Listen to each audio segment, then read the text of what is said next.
Programme views makers में हूं आपके साथ शाइस्ता यूसुफ। पंजाब में वजारत आला परवेज इलाही को मिलने के बाद सियासी दर्जा हरारत कम होने के बजाय मजीद बढ़ने लगा है।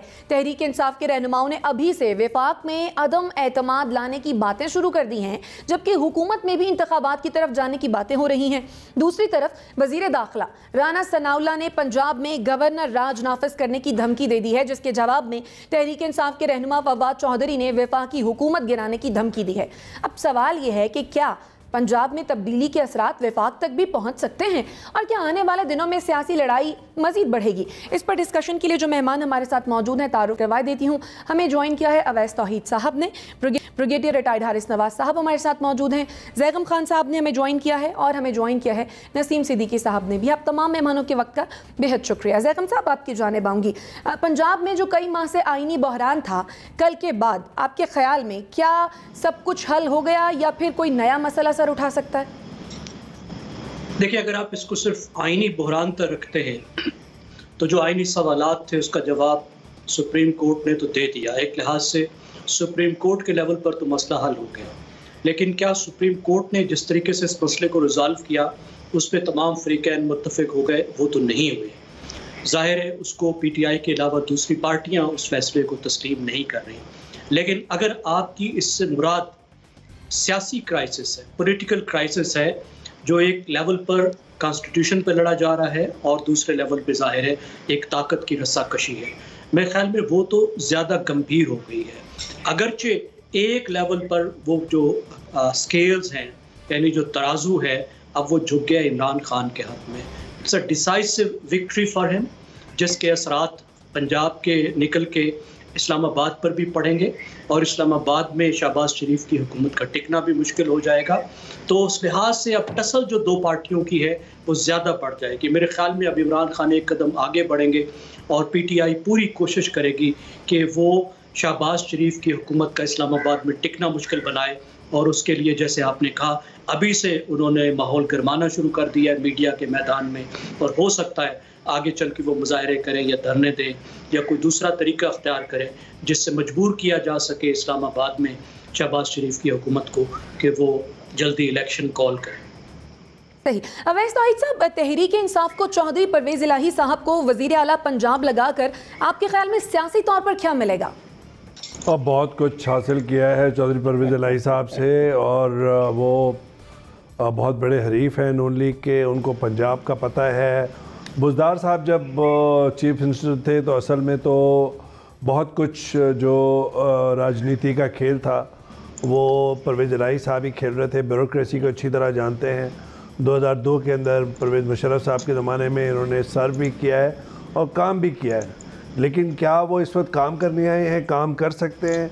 बड़ा सवालिया निशान है, क्योंकि इतनी ज़्यादा सियासी कशमकश है। देखिए, इसमें तो कोई दो राय नहीं है कि तहरीक इंसाफ को कल सुप्रीम कोर्ट की तरफ से फ़ैसले के बाद और उससे कबल ज़िमनी इंतखाबात में कामयाबी के बाद उन्होंने नून लीग को दो मरलों पर बहुत बड़ी शिकस्त दी है। पंजाब का लूज़ कर जाना शरीफ ख़ानदान के लिए, शरीफ ख़ानदान की सियासत के लिए एक बहुत बड़ा धचका है, और मुझे ये लगता है कि मुस्तक़बिल करीब के अंदर हम देखेंगे आने वाले दिनों के अंदर कि इनको वही म्यूज़िक फेस करनी पड़ेगी जो पास्ट के अंदर इन्होंने पंजाब के अंदर अपनी हुकूमत को कायम करने के लिए और कायम करते हुए मरकज़ में जो हुकूमतें थी उनके ख़िलाफ़ जो ये सियासी महाजराई करते थे, वही म्यूज़िक इन्हें फेस करना पड़ेगा। एक बात, और उसके बाद मुझे ये लगता है कि इलेक्शन जो है, मुझे नहीं लगता कि शहबाज शरीफ साहब की कमज़ोर मखलूत हुकूमत जो है पूरी टर्म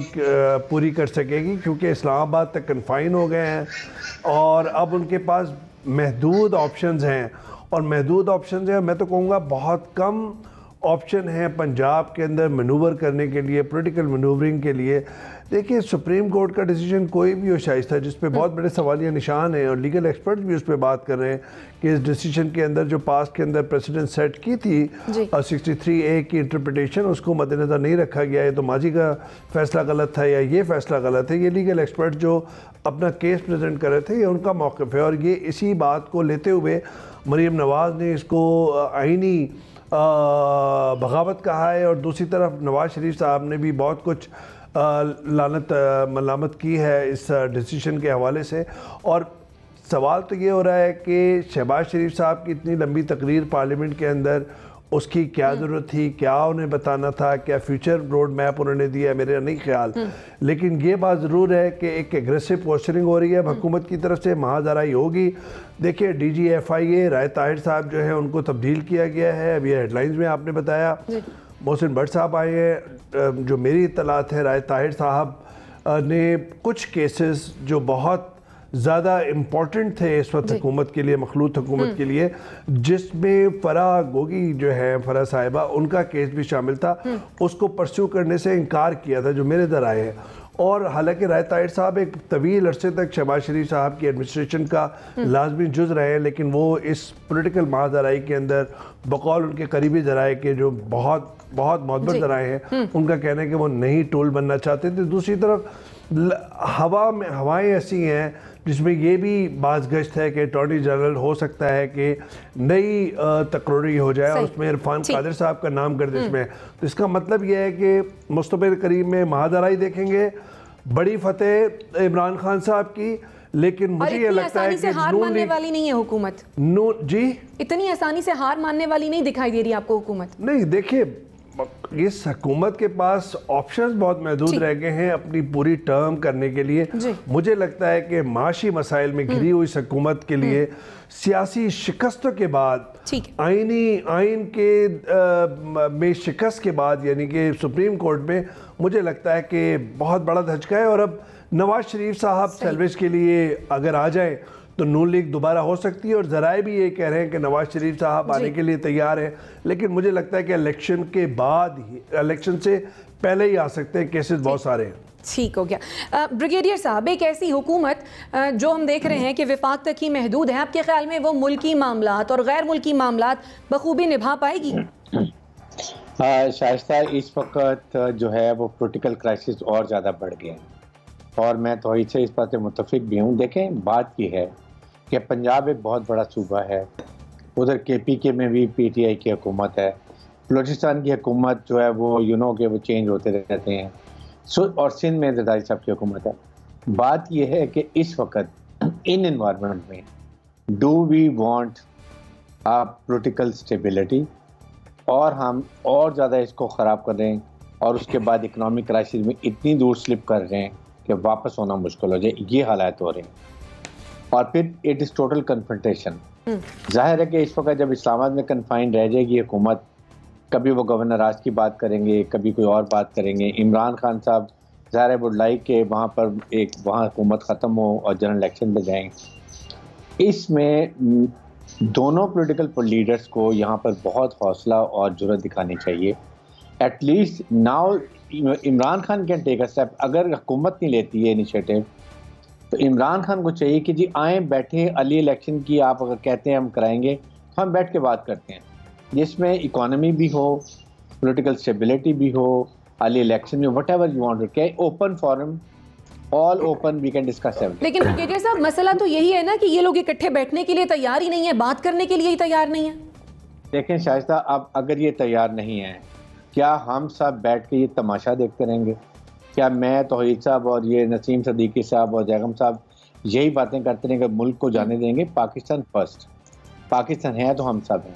मेरे ख्याल में इसके ऊपर जो हमारी कॉन्स्टिट्यूशनल अपॉइंटमेंट्स है, प्रेसिडेंट या चीफ जस्टिस पाकिस्तान, जिनको मेरे ख्याल में दोनों इस वक्त PDM नहीं मानेंगे, but they have to butt in, और आके इनको बिठाएं और कहें जी please find a solution. We can't see thing getting worse and worse and worse to a point of no return.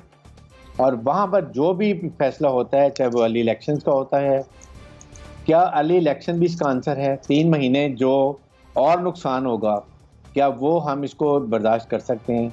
और चीफ जस्टिस जब को ये डिसाइड करता है जी कि हम 6 महीने के लिए, 8 महीने के लिए केयर टेकर लाते हैं, वो आके स्ट्रॉन्ग पॉलिटिकल और इकोनॉमिक डिसीजंस लेते हैं, स्टेबलाइज करते हैं, IMF से, वर्ल्ड बैंक से, दूसरे ममालिक से मसले हल करते हैं, और फिर हम मार्च अप्रैल में election. This is my own perception honestly as a Pakistani. 3 महीने अगर और ये इंटरम होती है, तो क्या अक्टूबर में इलेक्शन के लिए तैयार हैं? इलेक्शन हो जाएगा, क्या हालात होंगे, पॉलिटिकल और इकोनॉमिकल कंडीशन क्या होंगी? This I leave even question to my all 3 panelist माशाल्लाह जो बैठे हैं, they can also have a comment on this. ठीक है, नसीम सिद्दीकी साहब, आपके ख्याल में पंजाब हाथ से जाने के बाद इस हुकूमत का विफाक में हुकूमत करने का कोई अखलाकी जवाब बाकी रह गया? बहुत मुश्किल सूरत हाल पैदा हो गई है। सबसे बड़ी बात यह है कि नून लीग जो है उसको सबसे ज्यादा नुकसान हो रहा है। ये तीसरी दफा जो है उनकी बहुत बड़ी हार हुई है। पहली दफा जब पीडीएम की हुकूमत बनी है और महंगाई की जो लहर आई है उसका सबसे ज्यादा असर नून लीग के ऊपर पड़ा है। नून लीग को उसका नुकसान उठाना पड़ा। दूसरा बड़ा नुकसान उनको हुआ ज़मीनी इंतखाबात में। वो तो सोच रहे थे कि 17-18 सीटें वो ले जाएंगे, उन्हें कोई मसला ही नहीं था। ये रन ऑफ इलेक्शन के लिए भी वो इसीलिए तैयार हुए थे कि उनको मालूम था कि वो तो जीत जाएंगे, कोई मसला ही नहीं है। तीसरी शिकस्त उनको ये सुप्रीम कोर्ट के अंदर हुई है, तो बहुत बड़ी शिकस्त है। वैसे तो ये पीडीएम का एहतियात कहलाता है, इत्तेहादी हुकूमत कहलाती है, लेकिन इसमें किसी के भी स्टेक्स नहीं है। आप देखें कि पीपल्स पार्टी सिंध में बिला शराकत गैर वो हुकूमत कर रहे हैं, उनके वजीर खारजा आ गए हैं, उनके स्पीकर आ गए हैं, वो तो विन विन पोजीशन में है। मौलाना साहब के बेटे को भी इतनी लुक्रेटिव किस्म की जो है वो मिनिस्ट्री मिल गई है। इसमें सबसे ज्यादा नुकसान जो है वो नून लीग का हो रहा है। और पंजाब में जिस तरह से तब्दीली आ रही है उनको नौशते दीवार पढ़ लेना चाहिए। हमारा ताल्लुक लाहौर से रहा है, बहुत ज्यादा लाहौर में हमने तब्दीलियां आती देखी हैं, लेकिन नून लीग बहुत एक गढ़ कहलाता था और वाकई था भी गढ़। लेकिन अभी आपने देखा कि अगर आप छोटी सी मिसाल देखें, जब एक कॉल आती है और लिबर्टी मार्केट में पीटीआई के वर्कर्स जमा होते हैं, उनका इज्तिमा देख लें कि कितना बड़ा वहां पे होता है। और अभी जिस तरह यौम तशक्कर मनाने के लिए मुस्लिम लीग नून ने लिबर्टी मार्केट में कॉल दी थी, वहां पे उनके लीडर हजरात भी मौजूद थे जिनका ताल्लुक लाहौर से है। राना मशहूद थे, ख्वाजा साद रफीक थे, अता तारड़ थे, और भी लोग साथ थे। लेकिन आपने देखा कि वहां पे वो इतना बड़ा इज्तिमा अगर वो लाहौर में नहीं इकट्ठा कर सके, परेशानी इसी बात की है कि नून लीग दिन ब दिन जो है वो अपनी पॉपुलैरिटी खोती जा रही है। और उसका एक ही रीजन है, क्योंकि दूसरी तरफ से जो लीडर है वो गली गली मोहल्ले मोहल्ले उसने इलेक्शन कैंपेन की जाके, जबकि दूसरी तरफ मियां नवाज शरीफ यहाँ बैठे हुए हैं, वो बिल्कुल अपने लोगों से दूर है।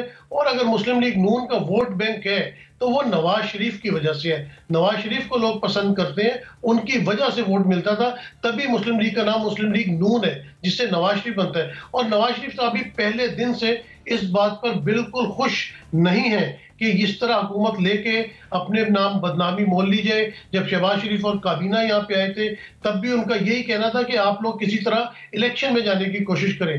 अभी भी उनका नजरिया यही है कि जल्द से जल्द इलेक्शन हो जाने चाहिए। लेकिन जरदारी साहब की जो स्टेट्स है वो डिफरेंट है। शहबाज शरीफ साहब क्योंकि अब वजीर आजम बने हुए हैं और वो चाहते हैं कि वो अपना जो टेन्योर है उसको मुकम्मल करें, तो बड़ी डिफरेंट की सिचुएशन है।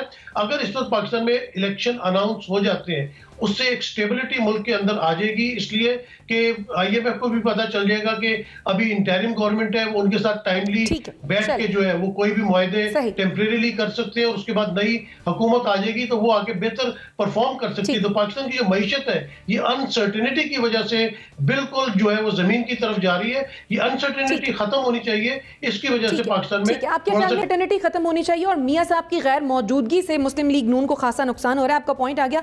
नाज़रीन छोटी सी एक ब्रेक लेते हैं और फिर वापस आते हैं। Stay with us.